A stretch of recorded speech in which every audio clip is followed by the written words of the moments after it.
Sir हम तो government के अनायत ही मशकूर हैं कि जिन्होंने ये कदम उठाया दोनों गवर्नमेंट ने, और इंशाल्लाह ये बहाल भी होना चाहिए ताकि ये बॉर्डर के लोग रहने वाले हैं, ये हमारे जम्मू कश्मीर की पूरी बॉर्डर के लिए लोगों को सहूलत है, लोगों की जान बचेगी, गरीब लोगों की जान बचेगी, स्कूल के बच्चे जो हैं वो पढ़ेंगे, बाकी खेती बाड़ी होगा, हर इंसान बेफिक्र डिस्टर्ब नहीं होगा, मेंटली डिस्टर्ब नहीं होगा। हम तो आधे मेंटली डिस्टर्ब थे कि कब हमारे घरों में आके गोला गिरेगा और हमारे बाल बच्चा और बच्चों को जो खतरा है उससे हम अपनी जान को धो देंगे। आज दोनों मुल्कों के दरमियान DGMO की जो है मीटिंग हुई पाकिस्तान और हिंदुस्तान के दरमियान।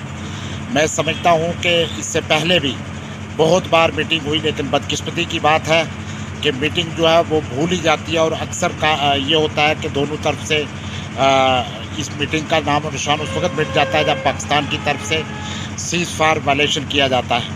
इससे पहले भी हमारे बॉर्डर एरिया में रजौरी पुंछ आप देखें, जहाँ जहाँ भी बॉर्डर एरिया है वहाँ पे हमारे बेगुनाह लोगों की जान गई। अगर चाहे इससे पहले भी बहुत सारी मीटिंग हुई लेकिन बेनतीजा रही। लेकिन मैं ये समझता हूँ कि एक तरफ दुनिया को इस वक्त कोविड ने परेशान करके रखा है, दूसरी तरफ हम जंग की बातें करें या आपस में लड़ाई की बातें करें, ये मुनासिब नहीं है। इस हवाले से मैं ये कहूँगा कि हमारे साबका जो प्राइम मिनिस्टर गुजरे हैं अटल बिहारी वाजपेयी, उन्होंने एक बात कही थी कि दोस्त बदले जा सकते हैं, पड़ोसी नहीं बदले जा सकते। तो उस पर अमल पैरा होते हुए पाकिस्तान को चाहिए कि अब वो आइंदा आने वाले वक्त में अमन का गवारा बने, और जिस तरह से हमेशा हिंदुस्तान ने पहल किया अमन के लिए, इसी तरह पाकिस्तान को भी चाहिए कि वो बिला वजह हमारे शहरियों को जो है निशाना ना बनाए। इससे पहले भी हमारे बहुत सारी शहरियों की जान चली गई, बेगुनाह लोग मारे गए, चाहे उसमें सिविलियन है या हमारे जवान हैं।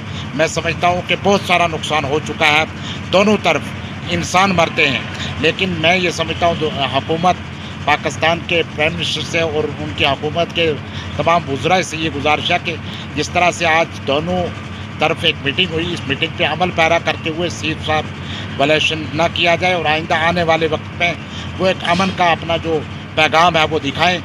मैं दोनों हुकूमतों को ये मुबारकबाद देता हूँ कि एक जमूद था, एक स्टेलमेट था जो 6 साल के बाद टूटा है, क्योंकि हमारी जो पीछे गवर्नमेंट्स रही हैं उन्होंने हमेशा पाकिस्तान पे भरोसा किया, लेकिन इसने हमेशा हमारी पीठ में छुरा घोंप दिया।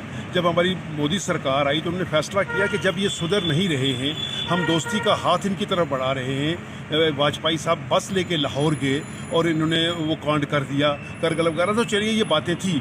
तो एक बड़ा हार्ड डिसीजन जो था हमारी मोदी सरकार ने लिया था। तो मेरे ख्याल में शायद उनको ये अक्ल आई है कि बग़ैर पड़ोसी की मदद या इमदाद के ऐसा कुछ नहीं हो सकता। तो कहते हैं कि कुफ्र टूटा खुदा खुदा करके, अच्छी बात है अगर उन्होंने हाथ बढ़ाया है, लेकिन हमें इस बात का शक है कि हर बार दोस्ती की आड़ में हमारे पड़ोसी ने हमारे पीठ में जो है वो छुरा घोंप दिया है। तो अगर ये सिंसियर है, अगर ऊपर वाले ने इनको अकल दे दी है कि चलिए मिलजुल के बात करें। अब देखिए पाकिस्तान की हालत यह है कि वहाँ पर आटा तक जो है वो कई ऐसे इलाके हैं जहाँ खाने के लिए आटा नहीं मिल रहा है। अभी तक पूरी दुनिया के अंदर हर कंट्री जो है वो वैक्सीन बना चुकी है, और बनाने का पाकिस्तान में अभी तक कोविड वैक्सीन का नामो निशान तक नहीं है।